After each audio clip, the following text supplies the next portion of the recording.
she's got me at knife point, and notice where I put my hands. I don't go out here like this, because this is going to take more time to get all the way over to here.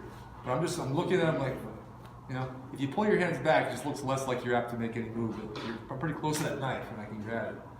All right. So now from here, as I go to guard, move my hips out. From here, if she pulls it back and it ends up down here, then I've got to sit up to it and hold it here. Okay, I'll pass it from here to there and there. And then I reach over and grab the wrist, my wrist. My thumbs are out. So we're going for a Kimura. And I'm isolating that knife as well. They can't cut me because I have two arms locking it tight here. Now I'm going to lie back, scoop my hips out, set my leg over the back, just like a regular Kimura. And now, from here though, I can also disarm that knife. Okay?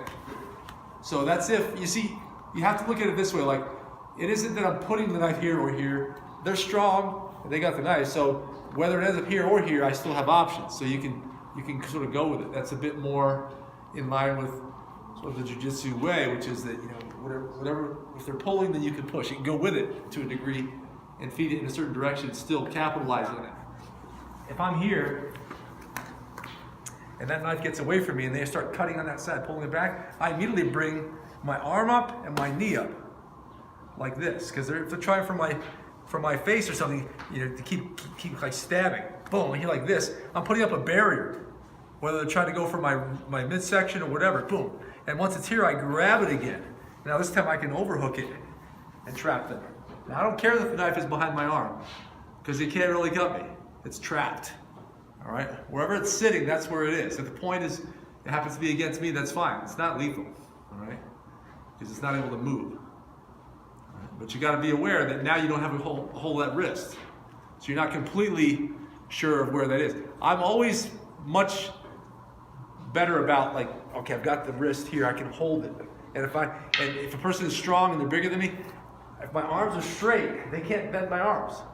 So we can fight over it this way, but they can't make my arm bend, which means it keeps it at a distance from my neck, my face, my stomach, my chest, all right, my groin, all this. So you hold it at arm's reach. But if it does go down there, notice I can't set up a cross arm lock. I can't really set up a good triangle choke, so I sit up with it and reach across to it. And again, my favorite option from here is just to sit back, hips out, and go for the Kimura. And then you get the knife free. All right. So it's important to realize that there are sweeping options from here. Like if they stand up. I'm here. I'm gonna go right to this. And now I'm up. All right. I'm pinning this as I pass. And now I'm gonna look for Americana. I'm gonna break the elbow, break the shoulder, and get the knife from there. So you can take it other places, and we'll look at those on another date. Just to be aware, there are some sweeps you can do, but there are other sweeps you wouldn't want to do, because there are sweeps that involve not having good control of that wrist. And the knife trumps position to some degree. They can cut you from a lot of places, even in inferior position. So you got to make sure you're always holding that snake by the head, so that it's not biting you.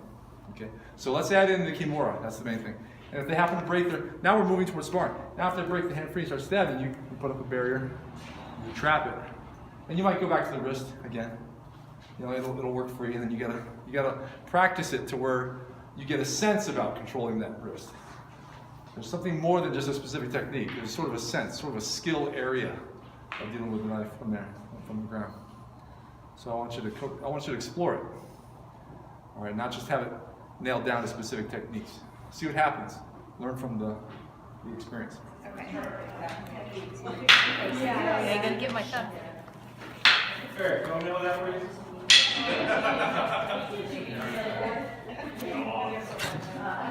I'm giving you a hard time. Look at my giant hands. Okay.